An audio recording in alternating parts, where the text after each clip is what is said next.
Cristina, por toda esta información. Y yo, señoras y señores, me voy hacia nuestro living. Me está esperando la doctora Cecilia Pirolo para el tema médico que empezó a desarrollar al principio del programa. Sí, Dani, alergia al látex es el tema del que vamos a hablar hoy. ¿Qué pasa? Bueno, sobre todo cuando el látex es la principal parte, digamos, del preservativo. Muchas veces cuando uno está en una relación sexual en un mecanismo de barrera, ¿no? De protección, porque hay otros métodos anticonceptivos, pero sabemos que cuando a la hora de evitar la barrera y el contagio de muchas enfermedades infecciosas, muchas veces el preservativo es la principal. Bueno, hay ese y otras cosas que también se hacen con látex y hay que ver cómo se puede suplir, ¿no? Exactamente, y para eso vamos a hablar con Clara Dinuncio, la doctora Clara Dinuncio. Ella es tocoginecóloga, miembro de la Sociedad Argentina de Ginecología Infanto-Juvenil. Hola Clara, buenas tardes.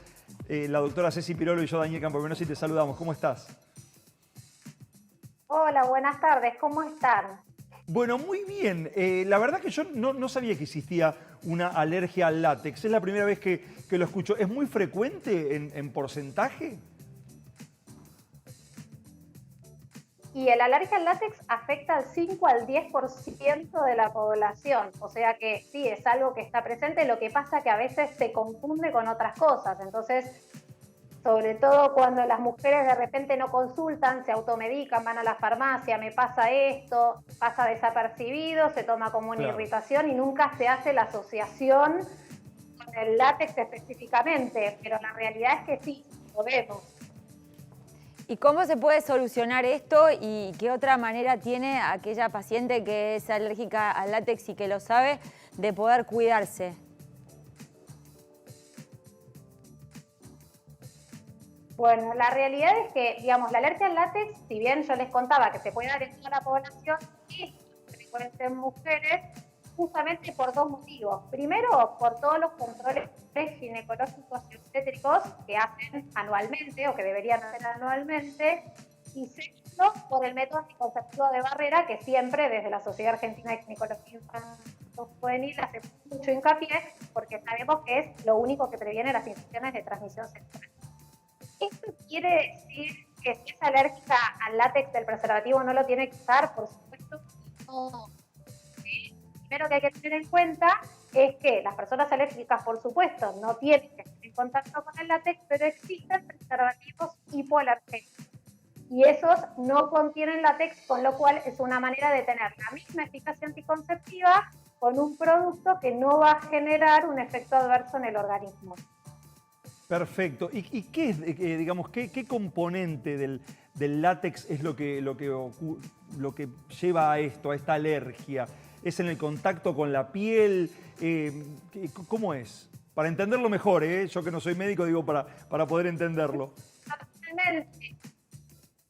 Empezamos hablando desde el preservativo porque soy ginecóloga. La realidad es que el látex lo vemos en un montón de objetos que manejamos habitualmente. Desde el globo que puede tener un niño en un cumpleaños, hasta un preservativo, hasta el manubrio de una bicicleta, el mango de una raqueta y por supuesto en medicina los guantes, ¿no? Que usamos los médicos para trabajar. Bueno, ahora en pandemia los vemos en la tele todo el tiempo.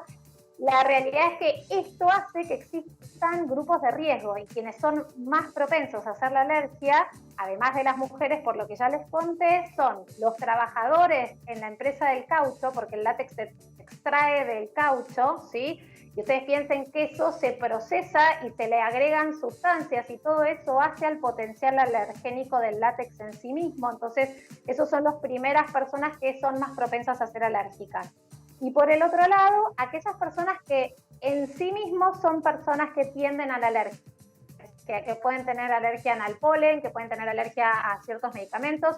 Se vio también que se asocia con alergias a alimentos, por ejemplo, a las castañas, al kiwi. Entonces, cuando uno habla con los pacientes, justamente a veces es difícil hacer el diagnóstico, ¿no?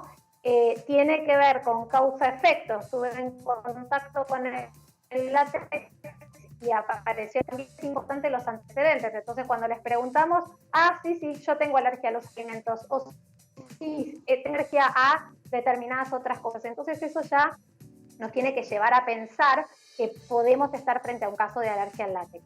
Y un poco yendo a lo que ustedes me preguntaban, bien, perdón. No, en relación a eso te decía, ¿cuántas personas más o menos a nivel mundial, digamos, en un porcentaje tienen esta alergia al látex? ¿O es en general una alergia, como dijiste vos, global y que además tiene alergia al látex? Es global, porque el látex está en todos lados. Entonces, digamos, nos pasa a nosotros y pasa en cualquier lado del mundo. Lo importante a tener en cuenta, me parece, es primero saberlo, diagnosticarlo, estar atentos, y un poco lo que les quería contar era esto, ¿no? Dependiendo también qué parte del cuerpo contacta con el látex, la reacción alérgica que se va a desencadenar, porque no es lo mismo que contacte la mano cuando me puse los guantes para lavar los platos, a que contacte la zona genital con un preservativo, o que sea un niño pequeño que chupa un globo con la boca. Claro. ¿Vos estás hablando por el tema de la extensión de la lesión después o por el tema del tratamiento?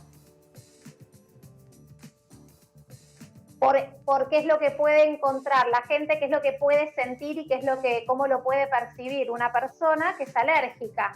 Si yo de repente tengo, no sé, lavo con guantes los platos, bueno, al principio se me van a irritar las manos, se me va a picar, se me va a poner roja. Ahora, si el estímulo sigue estando, porque yo sigo usando los guantes, se me empieza a deshidratar la piel, aparecen las fisuras, se me resquebraja, ¿sí? Entonces, ahí es donde hay que consultar y darse cuenta. Otra cosa pasa a nivel genital, porque la realidad es que hay un montón de cosas que pueden irritar la vulva, ¿no? Que pueden ser infecciosas o no infecciosas. Entonces, si es una mujer que cada vez que tiene relaciones empieza con irritación, con inflamación, con hinchazón, con picazón, y ahí sí, porque probablemente la podamos asesorar, ¿sí? Para resolver esa situación. Y otra cosa, digamos, ya más severa es en los pacientes que tienen antecedentes, personas que tienen antecedentes de haber tenido muchas cirugías, justamente por el contacto con los guantes en el acto operatorio, son más propensos también a hacer esta alergia. Y hay el shock anafiláctico sería como la manifestación más severa de este cuadro, en donde la reacción alérgica ya es de todo el organismo y genera una obstrucción respiratoria en donde hay que actuar de manera aguda. Por supuesto que esto no se da frecuentemente en las casas, es algo que de repente se da a nivel intraoperatorio y en donde están todos los medios para poder asistir a esa persona.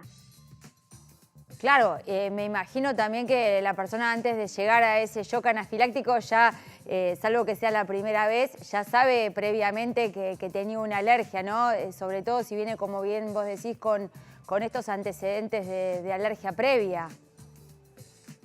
Totalmente, por eso el segundo pilar de tratamiento, el primero dijimos no dejar el método de barrera y modificar por preservativos hipoalergénicos, es avisar, saber que lo tiene. Entonces, en el momento en que lo avisa, de repente si viene una mujer a mi consultorio a hacerse el control y yo sé que es alérgica, entonces uso guantes de vinilo y no me pongo guantes con látex.